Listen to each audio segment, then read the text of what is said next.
Bueno, vamos a meternos en ese equipo que le conté, a hablar un poquito y que la gente conozca a un equipo de primera división del fútbol argentino que marcó una época, allá por finales de los 50, comienzos de los 60, con una particularidad. Sus jugadores, no digo en todos los partidos, pero cuando eran locales puntualmente, y supongo que también cuando eran visitantes, eso es una duda que nos va a sacar el entrevistado, salían a la cancha con claveles y repartían claveles a las damas cercanas de la platea, los tiraban a la platea en realidad. Yo recuerdo algo que quiso hacer así Italia en el Mundial de Chile, cuando se jugó el partido que fue una batalla, una masacre, cuando Leonel Sánchez le fracturó el tabique nasal al Bocha Maschio, ¿no? Sí, exacto. Quisieron congraciarse con el público chileno que estaba en pie de guerra porque Chile tenía que ganarle a Italia para clasificarse. Terminó saliendo tercero Chile en el Mundial. Sí, los italianos además habían tenido algunas palabras peyorativas hacia el país. Bueno, vamos a hablar de aquel Atlanta, ese equipo de Atlanta Atlanta era, mire. Claro, era Atlanta. El querido equipo de Villa Crespo, que desciende en 1952, juega 4 temporadas en la Primera B, la vieja Primera B, gana el campeonato de 1956 y regresa a Primera para jugar el torneo de 1957, con una campaña discreta en el puesto 12, 12º, un campeonato que tenía una lucha por el descenso relativa porque hizo tan mala campaña Ferrocarril Oeste, quedó tan lejos que fue derecho al descenso y bajó otra vez. Ya en 1958 la historia fue totalmente diferente para Atlanta. Terminó cuarto el equipo de Villa Crespo detrás de Racing, Boca y San Lorenzo. En 1959 terminó séptimo, empatando la posición con River.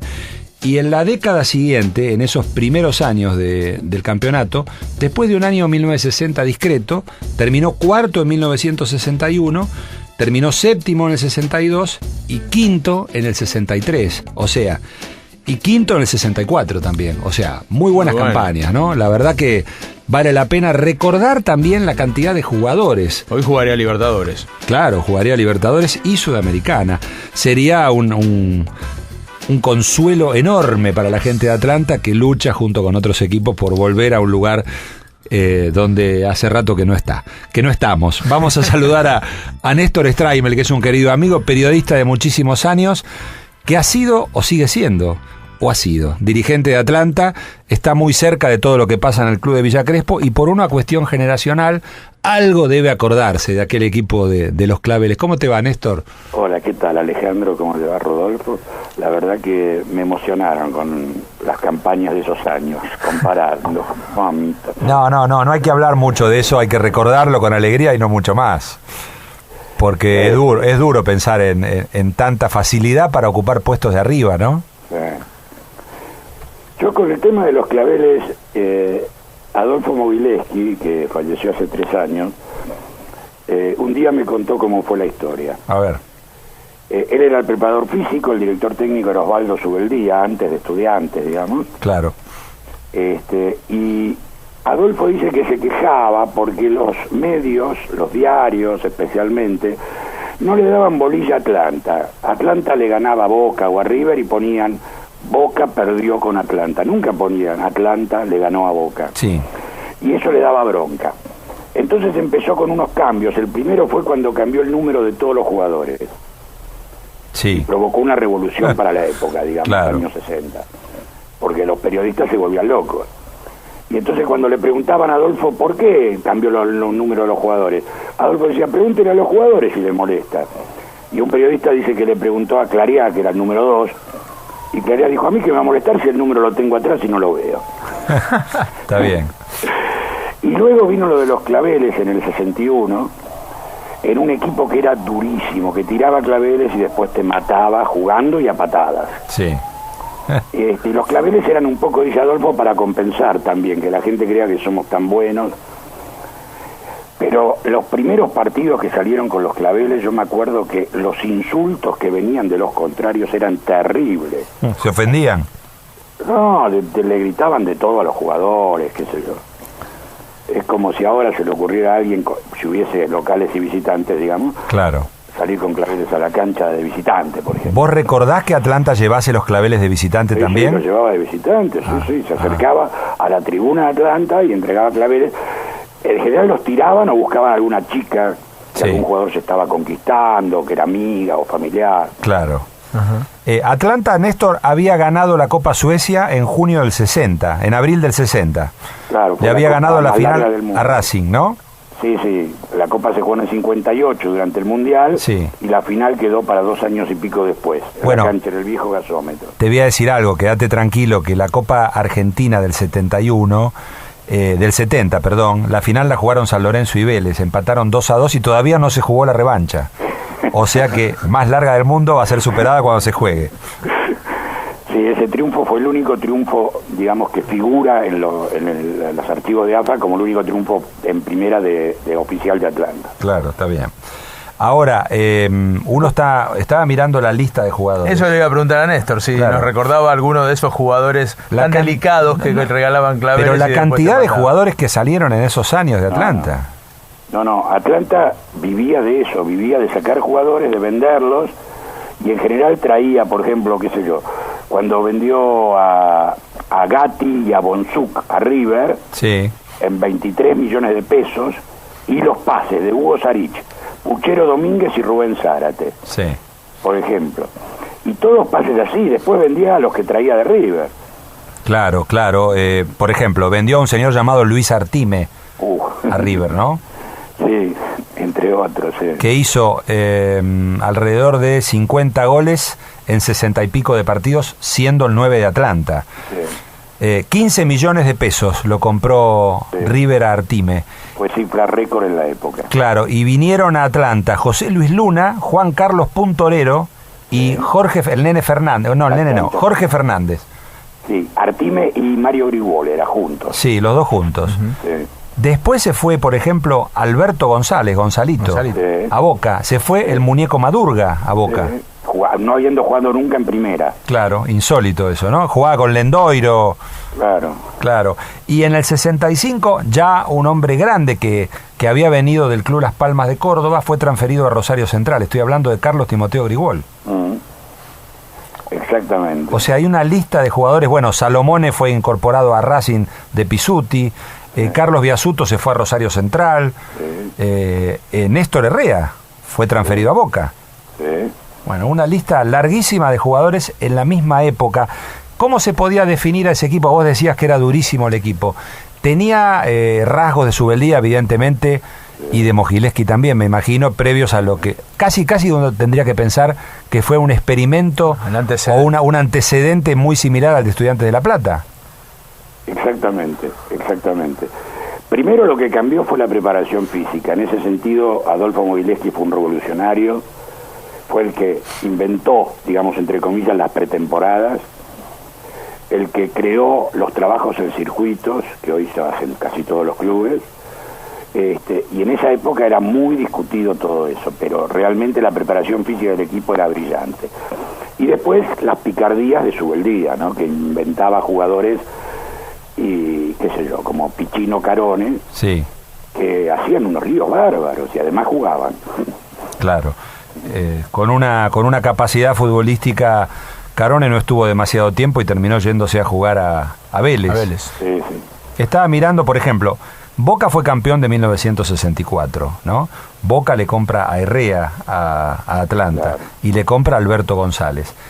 En la primera fecha del 64, que se jugó el 26 de abril del 64, Atlanta le metió 4 goles a Boca en la Bombonera. Y ya se habían ido esos grandes jugadores, quedaban otros. Jugó Carlos Timoteo Grigol, jugaba Viñale, un lateral derecho, Claría, el peruano Andrade y Nuin. En el medio jugaban, bueno, según la formación que yo tengo, ¿no? Grigol y Collazo, que venía de San Telmo, y adelante jugaban, bueno, Puntorero, Grigol y Collazo, y adelante Luna, Jorge Fernández y Puchero Domínguez. Era terrible. Boca ganaba 2-0 a los 10 minutos. Descontó Grigol. En el segundo tiempo, 2 goles de Puchero Domínguez y uno de Jorge Fernández le dieron la victoria a Atlanta. A ver, pero hay numerosos partidos resueltos por Atlanta con resultados concluyentes sobre los equipos grandes, ¿no? Y sobre todo de visitante. Era una característica, ¿no? Pero sin embargo no es... Yo por lo menos como gran Atlanta no recuerdo ese equipo como el más grande, sino como el posterior de los años 70, ¿no? Claro, bueno, pero es que este equipo tuvo mejores resultados, más allá de que el equipo del 73 llegó al cuadrangular final del campeonato que gana Rosario Central. Claro. El equipo de Rubén Cano. Claro, del Cano y Gómez Boglino, ¿no?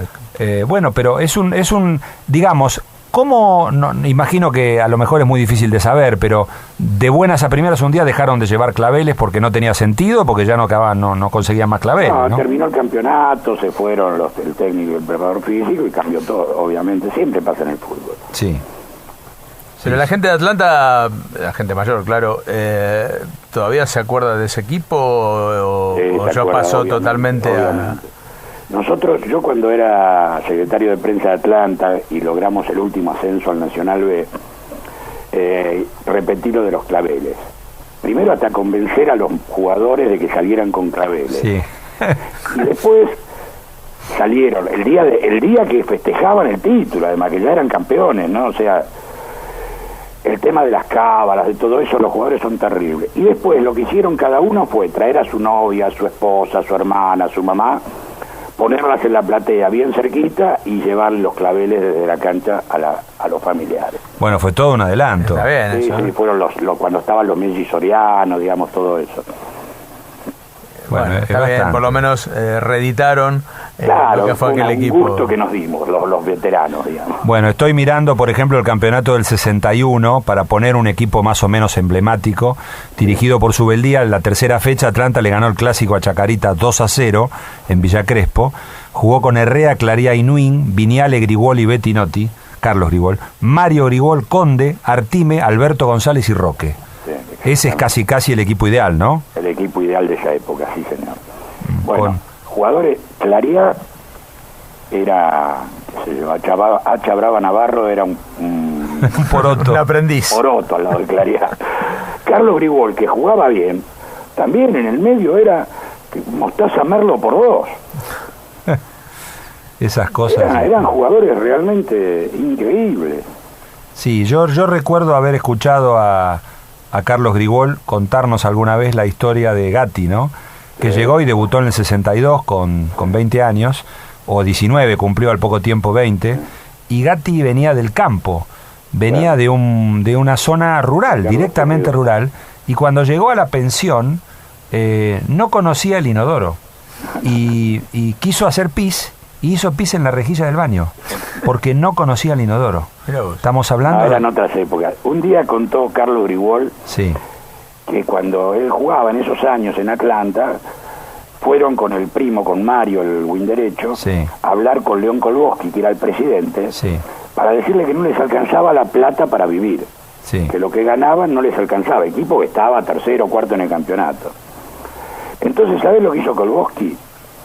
Le dijo, como ustedes tienen mucho tiempo libre durante el día, vengan a mi taller, así a Marcos de Cuadros, Kolboski. Dice, vengan a mi taller, yo les enseño el oficio, a la tarde trabajan y yo les pago un sobresueldo por eso. Y así hicieron los dos. Ah, mira vos. Aprendieron a hacer marcos de cuadro. Mira, de un jugador ahora dice, si no le alcanza la plata, venga a trabajar a la tarde. Claro, lo ponen en un marco al presidente, ¿no? Es imposible. Increíble. Néstor, nombraban varias veces a Herrea y a Gatti.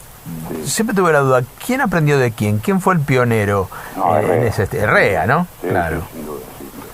Herrea fue el arquero cuando se inauguró el estadio actual, en el 60. Claro, con Argentinos Juniors, ¿no? Nos referimos a este estilo de atajar, ¿no? Sí, no, pero Herrea era así es ese mismo partido, el inaugural con Argentinos Juniors, Ramaciotti le hizo un gol de media cancha, Herrea estaba fuera del área, pateó Ramaciotti de media cancha y hizo un gol por arriba. Claro, ¿y se puede establecer alguna diferencia entre Gatti y Herrea, digamos, en cuanto a cosas que hayas visto de los dos? Herrea, muchos dicen... Gatti era mucho más loco, Herrea era más serio. Herrea era un arquero serio, Gatti era loco, Gatti hacía cosas increíbles. Y bueno, así todo lo contrató River, ¿no? No, por supuesto, sí. Con una historia... Herrea jugó después muchos años en Grecia, falleció ahí, se casó con la hija de un presidente de un naviero griego, presidente de un club. Que no era Onassis, ¿no? No, el AEK, el presidente de la AEK. pero vivió muy bien ahí y era un ídolo total. En 1960 salió campeón Independiente, fue el gran campeonato de Argentino Junior, que estuvo muy cerca de ganar el título. Racing ganó el campeonato del 61 y venía de ganar el torneo del 58. En la primera rueda del 60, Racing le ganó a Atlanta 5-0. Sí. Por allí alguna vez leí, y no lo tengo ahora presente dónde, alguna nota que le hicieron a Artime o a Carlos Grigol o a algún otro jugador, que los jugadores de Atlanta y Subeldía también quedaron muy molestos por este resultado y juraron desquite. El 16 de octubre del 60 jugaron la revancha en la cancha de Atlanta. El árbitro fue Carlos Naifoy, ¿no? El partido lo ganaba al término del primer tiempo Racing 3-1, con 2 goles de la Bruja Belén, uno de Pedro Mancilla y otro del Loco Corbata. Nuin de penal había hecho el gol de Atlanta. En el segundo tiempo, a los 30, 33 y 41 del segundo tiempo, un señor llamado Luis Artime hizo los 3 goles que le dieron. Hincha de Racing, además. Sí, es cierto. La victoria de Atlanta 4-3. Sí, inolvidable, para los que estuvimos ahí, inolvidable. Son esos partidos en que uno se tiraba, uno era joven y se tiraba arriba del hincha que estaba en la Popular abajo, ¿no? El último partido de 1960, la definición del campeonato, jugaba Atlanta Independiente en la cancha de Atlanta y Racing creo que con Argentino Junior. Sí. Y Atlanta le ganó 1-0 a Independiente. Fue el día que yo más gente vi en la cancha de Atlanta. Ah, sí.